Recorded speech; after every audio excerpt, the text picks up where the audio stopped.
Hi there. Question 3.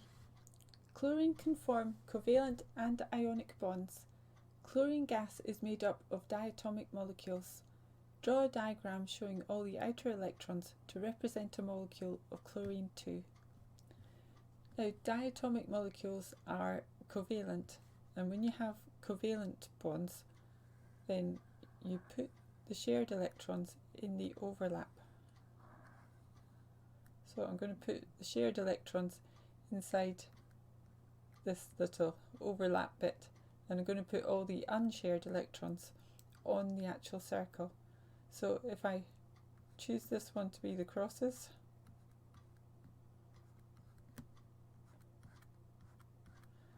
and choose this one to be the dots,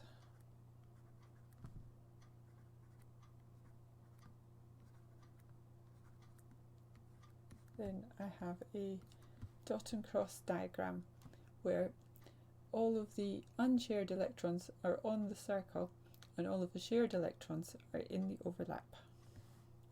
I'll just show it to you in the markers guidelines. Here we are. Part B. Chloromethane is a covalent gas with a faint sweet odour. The structure of a chloromethane molecule is shown. State the name used to describe the shape of molecules of chloromethane. And the answer is tetrahedral. Now, I always find these names quite difficult to spell and quite difficult to remember. For instance, you have bent and you have linear. You don't have bent and straight, you have bent and linear.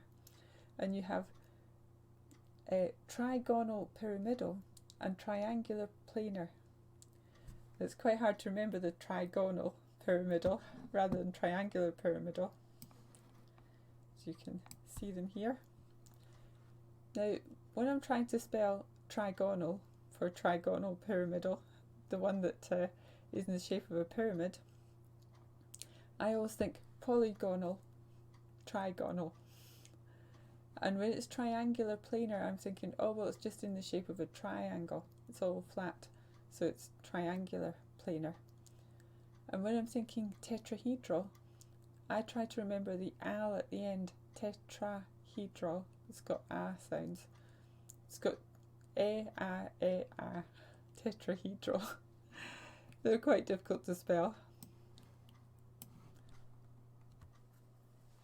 I'll just write that down. Tetrahedral.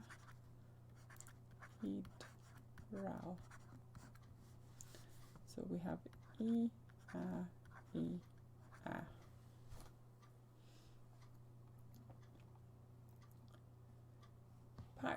Question 3. Part C. When chlorine reacts with sodium, the ionic compound sodium chloride is formed. The chloride ion has a stable electron arrangement. Describe how a chlorine ion atom achieves this stable electron arrangement. What you have to say is that the chlorine takes an electron from the sodium. Let me just get the exact words. The chlorine gains an electron from the sodium. Yeah, gains is better. So that's what you'd write in here.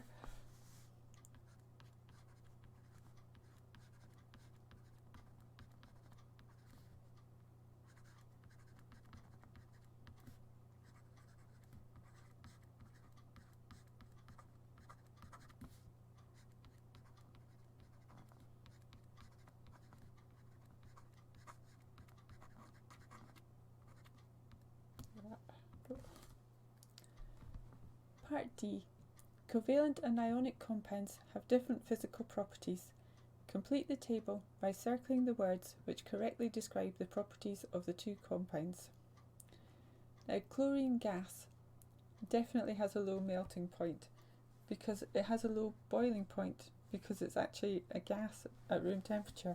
So it's got a very, very low melting point. And it's covalent, you know, like oil or something, so it doesn't conduct electricity. And solid ionic compounds, they don't conduct electricity because the ions aren't free to move. That little phrase, the ions are free to move, or the ions aren't free to move, comes up a lot. So solid sodium chloride cannot conduct electricity, and it's a solid, and it's table salt, and it has a very high boiling point, melting point. So we'll just look at that. Oh, there we are. High, no, low, no, high, no. Thanks for watching. Bye.